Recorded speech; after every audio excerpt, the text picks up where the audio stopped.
Halo dan selamat datang kembali. Hari ini kita akan menyelami salah satu em, misteri terbesar berdasarkan materi yang Anda berikan, kesadaran itu sendiri. Topik yang berat ya. Berat banget, tapi kita coba bedah dengan cara yang menarik. Nah, untuk mulai, mari kita lakukan eksperimen kecil bersama-sama. Coba deh sekarang arahkan jari telunjuk Anda ke tempat di mana Anda merasa wajah Anda berada. Oke. Arahkan saja. Sudah. Sekarang perhatikan apa yang sebenarnya Anda lihat. Aneh kan? Anda lihat ujung jari Anda jelas sekali, tapi di titik yang Anda tuju, di mana seharusnya wajah Anda berada, Anda nggak lihat apa-apa. Betul, kosong. Nggak ada warna, nggak ada bentuk. Secara visual, di titik itu seolah-olah cuma ada kekosongan, sebuah ruang terbuka. Tapi ini bukan kosong biasa.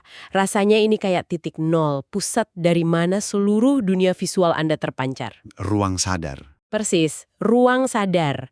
Dan inilah teka-teki yang akan kita bongkar. Bagaimana pengalaman menjadi aku ini bisa muncul dari gumpalan daging bernama otak di dalam tengkorak kita. Eksperimen sederhana itu langsung menusuk ke jantung masalahnya, ke apa yang oleh para penulis ini disebut sebagai titik buta atau the blind spot dalam sains. Titik buta? Iya, sains modern itu kan luar biasa hebat dalam menjelaskan dunia objektif di luar sana, planet, sel, partikel. Tapi sains seringkali lupa atau sengaja mengabaikan satu hal yang jadi sumber semua pengetahuan itu. Yaitu? Pengalaman sadar si ilmuwan itu sendiri.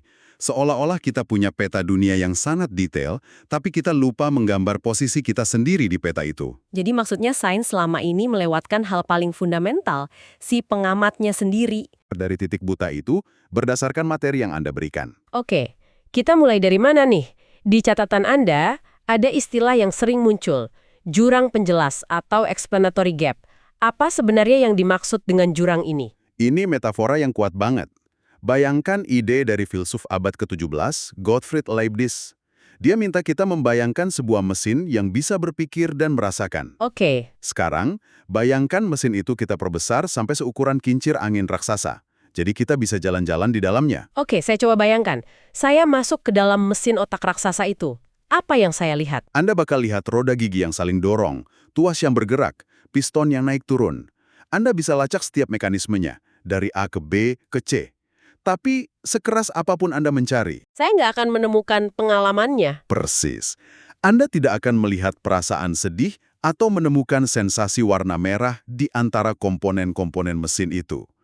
Itulah jurangnya, antara deskripsi fisik objektif dan pengalaman subjektif yang seharusnya dihasilkan. Jadi, sehebat apapun kita bedah otak secara fisik, lihat neuron menembak, Betul-betul. kita nggak akan pernah melihat rasa nikmatnya kopi atau pengalaman dengar musik. Di situ jurangnya ya. Persis. Dan jurang ini punya akar sejarah yang dalam. Sumber Anda melacaknya kembali ke abad ke-17, pada apa yang disebut bifurkasi alam. Bifurkasi, pemisahan ya. Iya, pemisahan realitas jadi dua. Di satu sisi ada kualitas primer, ukuran, bentuk, gerak, dunia fisika. Di sisi lain ada kualitas sekunder, warna, rasa, bau, suara. Ini dianggap cuma ada di dalam pikiran. Nah, sains modern mewarisi pembelahan ini. Gagasan bahwa alam semesta mengandung kita, tapi pengalaman kita juga seolah mengandung alam semesta. Ini beneran bikin bingung. Memang membingungkan, tapi ini penting. Filsuf Merleau-Ponty punya cara yang bagus untuk menjelaskannya. Coba pikirkan tentang nebula Laplace, awan gas raksasa yang miliaran tahun lalu membentuk tata surya kita. Oke, ada di masa lalu, jauh sebelum ada manusia. Nah, secara spontan kita berpikir nebula itu ada di belakang kita, di masa lalu yang objektif kan? Tentu saja, itu kan fakta ilmiah. Betul, tapi Merleau-Ponty mengajak kita berpikir lebih dalam. Konsep nebula itu sendiri, gambaran awan gas, hukum fisika yang mengaturnya, semua itu kan produk dari pikiran manusia di abad ke-21. Oh, Itu produk dari budaya dan sains kita saat ini. Jadi, dalam artian lain, nebula itu juga ada di depan kita, sebagai bagian dari dunia pemahaman kita. wow, oke. Jadi ini kayak teka-teki ayam dan telur. Pemahaman kita tentang alam semesta lahir dari kesadaran kita, tapi kesadaran kita juga lahir di dalam alam semesta itu. kita terperangkap di lingkaran ini, gitu. Persis. Ini bukan berarti kita menciptakan alam semesta. Bukan itu. Tapi pemahaman kita tentang alam semesta nggak akan pernah bisa lepas dari kacamata pengalaman sadar kita. Kita nggak bisa lompat keluar dari kulit kita sendiri. Inilah strange loop itu. Nah, kalau sains modern terjebak di sini, bagaimana mereka coba keluar? Saya lihat di sumber Anda ada kritik terhadap beberapa teori besar. Mari kita bedah satu-satu. Yang pertama, predictive processing. Benar. Ini salah satu teori terpanas di ilmu salaf sekarang. Gagasannya elegan banget. Otak, menurut teori ini, bukanlah penerima informasi yang pasif. Sebaliknya, otak adalah mesin prediksi. Otak terus-menerus bikin tebakan terbaik tentang apa penyebab sinyal sensorik yang masuk. Apa yang Anda lihat dan rasakan saat ini pada dasarnya adalah halusinasi terkontrol dari otak. Kedengarannya canggih, tapi sumber ini menyebutnya merusak dirinya sendiri. Kenapa bisa gitu? Nah, disinilah kritiknya yang tajam. Coba ikuti logikanya. Kalau semua persepsi kita cuma tebakan terbaik dari otak, maka persepsi seorang ilmuwan tentang otak itu sendiri, saat dia lihat fMRI atau neuron di mikroskop, juga cuma tebakan terbaik dari otaknya. Jadi kayak mencoba mengangkat diri sendiri dengan menarik tali sepatu sendiri ya? Kalau semuanya cuma prediksi, prediksinya sendiri berdiri di atas apa dong? Tepat sekali. Model ini akhirnya menelan dasar fisiknya sendiri. Otak yang seharusnya jadi penjelas, kini cuma jadi konten lain di dalam model prediksi itu. Kita jadi kehilangan pijakan pada realitas objektif. Oke, jadi teori pertama ini memakan dirinya sendiri. Nah, ada pendekatan lain yang beda banget yang coba mengukur kesadaran secara matematis. Saya bicara tentang Integrated Information Theory atau IIT. IIT, pendekatannya sangat beda. Dipelopori oleh Giulio Tononi, teori ini bilang kalau kesadaran itu pada dasarnya adalah informasi terintegrasi. Informasi terintegrasi? Ya, mereka bahkan punya ukuran kuantitatif untuk itu. Variabel yang disebut phi, dibacanya phi. Semakin tinggi nilai phi sebuah sistem, semakin tinggi tingkat kesadarannya. Mengukur kesadaran dengan angka, ini kayak fiksi ilmiah jadi nyata. Tapi apa masalahnya? Di sini ada frasa kunci, salah mengira peta sebagai wilayahnya. Itu inti kritiknya. IIT menyamakan kesadaran yang merupakan pengalaman langsung sang wilayah dengan deskripsi matematis tentang informasi, yaitu sang peta. Paham.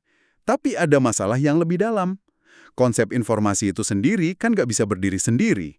Selembar kertas penuh angka 0 dan 1 baru jadi informasi kalau ada agen sadar yang bisa membacanya. Saya ngerti. Jadi untuk mendefinisikan kesadaran sebagai informasi, teori itu secara diam-diam sudah mengasumsikan adanya kesadaran lain yang bisa mengenali sesuatu sebagai informasi. Tepat. Jadi argumennya berputar-putar. Ini jadi argumen yang sirkuler ya kan? Betul sekali.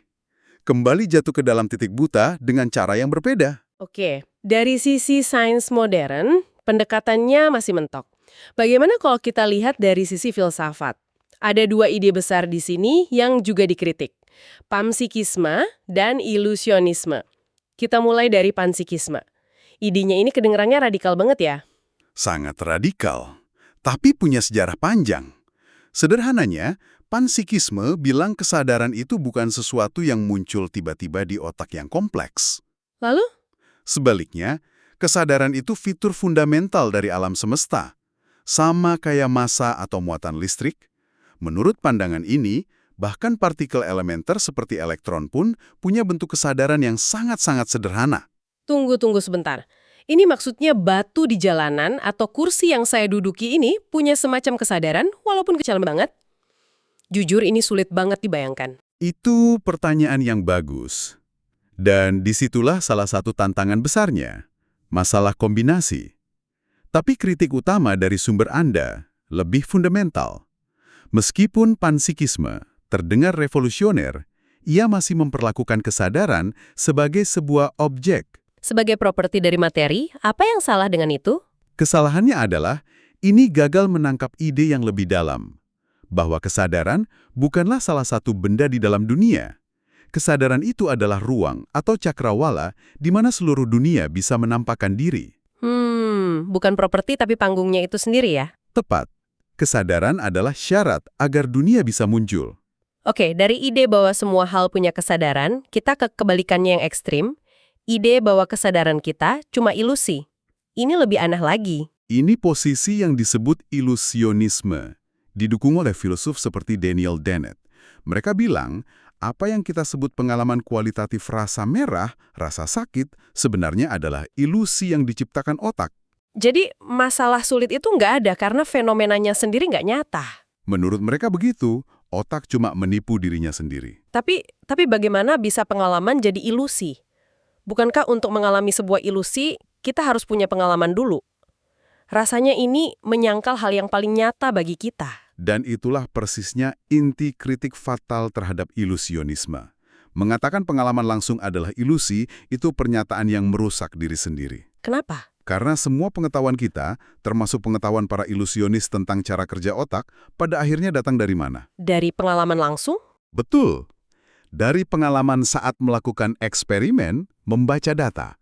Menyangkal validitas pengalaman itu sama saja dengan menggergaji cabang pohon yang sedang kita duduki. Jadi teori sains gagal, teori filsafat juga dikritik habis, rasanya kita benar-benar di jalan buntu. Tapi sumber ini nggak berhenti di situ kan? Ada usulan jalan ke depan. Tepat. Setelah membongkar semua yang gagal, sumber ini menawarkan arah baru. Visinya dimulai dengan mengakui primasi pengalaman. Langkah pertamanya adalah membalik total pertanyaannya. Membalik pertanyaan, maksudnya gimana? Selama ini, sains selalu bertanya, bagaimana otak bisa menghasilkan pengalaman? Pertanyaan itu selalu gagal. Jadi kita harus membaliknya. Kita harus mulai dari satu-satunya hal yang kita tahu pasti, yaitu pengalaman kita. Dan bertanya, Bertanya apa? bagaimana? Dari dalam pengalaman sadar ini, pemahaman kita tentang dunia objek fisik, termasuk konsep otak, bisa muncul. Wah, ini beneran membalikkan papan catur. Jadi, zaman tanya bagaimana otak menciptakan kesadaran, tapi bagaimana konsep otak itu sendiri muncul dari dalam kesadaran kita. Pergeseran yang sangat besar. Dari perspektif orang ketiga ke orang pertama. Tapi tidak berhenti di situ. Langkah selanjutnya adalah sadar kalau pengalaman kita itu pada dasarnya bersifat intersubjektif. Aku dan kamu. Sains itu sendiri bisa ada karena kita bisa saling berbagi dan memvalidasi pengalaman kita. Oke, ini terdengar sangat filosofis. Tapi adakah cara praktis untuk menerapkan ini dalam riset? Di sini ada istilah yang menarik, neurofenomenologi. Nah, disinilah visinya jadi konkret. Neurofenomenologi adalah program riset praktis dari Francisco Varela. Tujuannya menjembatani jurang penjelas itu. Caranya dengan menjalin laporan orang pertama yang sangat cermat, dengan data orang ketiga, seperti pemindaian otak. Tapi bukankah laporan subjektif itu bisa sangat tidak bisa diandalkan? Orang sering nggak tahu apa yang mereka rasakan. Apa bedanya ini dari sekedar mengisi kuesioner? Pertanyaan yang sangat krusial. Bedanya ada di kata cermat dan terlatih. Ini bukan sekedar bertanya pada orang awam. Ini melibatkan pelatihan intensif bagi subjek penelitian, seringkali pakai teknik meditasi, agar mereka bisa mengamati dinamika batin mereka dari momen ke momen dengan presisi tinggi. Jadi mereka jadi semacam atlet introspeksi. Betul sekali. Lalu laporan yang jauh lebih kaya ini digunakan untuk mencari pola dalam data otak yang mungkin akan terlewatkan jika kita hanya lihat angkanya saja. Persis. Dan ini jalan dua arah. Laporan fenomenologis yang kaya ini bisa memandu ilmuwan. Sebaliknya, penemuan tak terduga dalam data otak bisa jadi pertanyaan baru untuk diselidiki dari dalam oleh subjek terlatih. Varela menyebut ini kendala timbal balik. Saling menginformasikan dan memvalidasi. Betul. Ini cara melakukan sains tanpa jatuh kembali ke dalam titik buta. Luar biasa. Kita mulai dari tindakan sederhana menunjuk ke wajah kita, menemukan kekosongan aneh, dan berakhir pada proposal radikal untuk merancang ulang sains. Intinya, jika saya simpulkan, bukan lagi tentang menemukan kesadaran di suatu tempat di dalam otak. Bukan. Sebaliknya, ini tentang membangun sains yang tidak pernah lupa bahwa titik awalnya selalu adalah si ilmuwan yang sadar yang mengalami dunia. Tepat sekali. Dan tantangan ini pada akhirnya bukan cuma untuk para ilmuwan. Ketika Anda benar-benar meresapi implikasi dari lingkaran aneh ini, itu bisa mengubah cara Anda melihat peran Anda sendiri.